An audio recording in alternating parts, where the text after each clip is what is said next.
What's up, people? Jamal here, live and direct from the Bronx, talking about what's real. And I just had to pull over, stop, and talk about something real quick. Something came into the news today, and I don't know, it just inspired me to talk about this, and I want to pull over and talk about it real quick before I forget. We talk about the greatness of this country. A lot of people have this discussion about like great and what it is. If this country is great, can we make it great again? And when was the country great? And a whole bunch of discussion around greatness, right?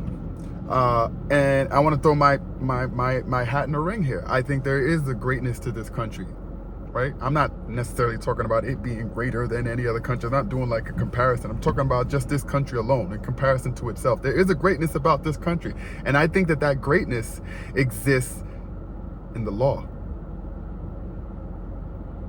Two things about the law that makes this country great. The first thing is that the law has the ability to move, change, and progress, right? It's open, it's sort of free. It's law, right? But it's not like a tight law. It's a moving law. And so things can change, progress. The second thing, which is probably more important than the next, is that there's an understanding that no one is above this law. So the law can move, the law can change, and no one is above it. That is greatness in itself. And I think sometimes we don't realize, or sometimes we ignore this idea, and we forget. And I understand why sometimes folks forget, right? Either some folks are looking at it as like this government power, and so therefore it should be ignored, okay. Or, they're, too controlling, and so therefore the law should be ignored. Or, some folks are saying, well, there's been law in the past that, that wasn't nice to me and people that look like me, and I get that. But that's why our lawmakers are there, right? To create law that works for everyone. Because the law can still move and the law can change. At some point in time, I was 3/5 of a person. I'm not today. At least according to the law. But again, the second part is the law that everyone respects. And if there isn't a respect for that law, there are consequences. We have the Constitution, we have the Bill of Rights, all law, right? Just the popular ones, the ones that are easy to think about and the ones that are easy to remember. That's law. It tells us what the government can do in the Constitution, what they can't do as well.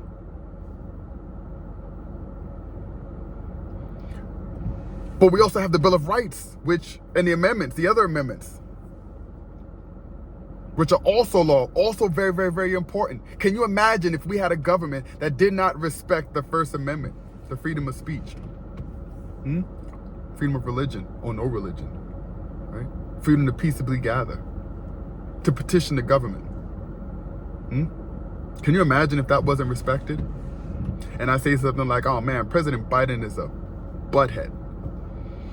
And President Biden didn't like that and decided that President Biden was going to send soldiers down to come arrest me and make me apologize on national television. Even though I have the right to freedom of speech, that he went and did that anyway? Because he didn't respect the law? He wouldn't do that. President Biden might just ignore me. But let's say he didn't. And he did, have military soldiers come down and arrest me. There are repercussions, right? There are channels, that I can go through to help me in my situation, because there is a respect for the law and no one is above the law. There's greatness in that.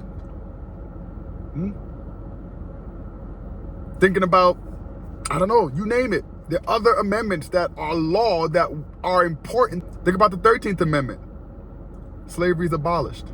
I mean, except for in cases of, breaking the law, whatever the substitutions are, whatever the cases are that allow folks to have slavery. The 14th and the 15th, right? that all citizens require equal protection of the law, and the definition of a citizen. Can you imagine if those things were ignored? Can you imagine if the government could ignore that? Strip away my citizenship or your citizenship because they wanted to. Because they didn't feel like you were a citizen enough. And so let's strip your citizenship. I don't like the way you said this about President Biden. So therefore, you're not really a citizen. So we're just going to take away your citizenship. We don't care what the 14th or 15th Amendment says. Whatever. We have no respect for it. Can you imagine what that life would be like? Therein lies the greatness. No one is above the law. And that's great. There are laws that have done horrible things to folks that look like me, just folks all over. There have been horrible, horrible laws. There have also been laws to correct those horrible laws. But we know that everyone respects them. There have been laws to try to help people that look like me progress. 64, right? Civil Rights Act. That's greatness. Because the law allowed acts like the civil rights law to be implemented into law. That's greatness. And so that's what makes America great. What makes America great is that we have laws that secure our rights and secure our freedoms. And we have protections for folks that ignore these laws. I think about President Biden, for example, right now, right? And I talked about earlier about him sending troops down to come arrest me because I said he's a goofball, right? You have the posse, hopefully I say this right, Posse Comitatus. I think I said that right, Posse Comitatus Act, right? You can't just send military units down to come pick me up on Fordham Road. But he's the commander-in-chief. He does commanding the military, right? So in theory he can, but not if he is abiding by that law, the Posse Comitatus Act. He won't be able to do it. And he doesn't. He's not going to arrest me if I call him a goofball. So there's something about the law that makes this country great. And when I see it working, and when I see it holding people accountable, there's greatness in that. I don't care who you are. I don't care what position you've had. I don't care if you are the former president of the United States. If you've committed a crime, especially if it is a crime that had in any shape, form, or fashion anything to do with tearing up democracy, you should be held accountable, because that's the only thing we have. If you break the law and you get away with it, there goes the country's greatness. Gone. Out the window.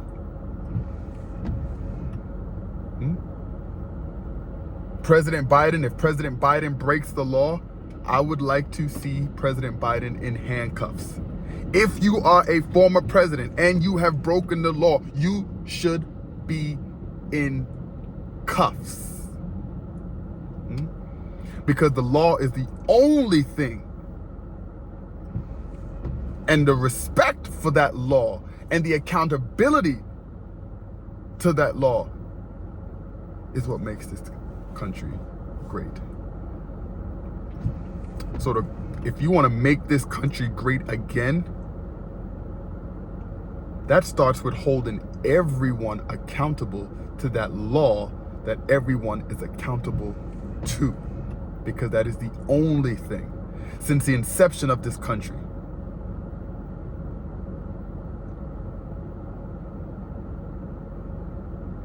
that makes this country great. You can do anything. You can be free, you can grow, you can progress, because the law sort of allows a space for you to do that, and everyone respects it. So greatness comes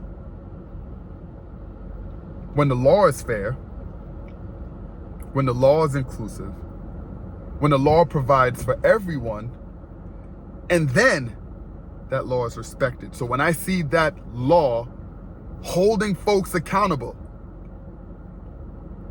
yeah, that's greatness.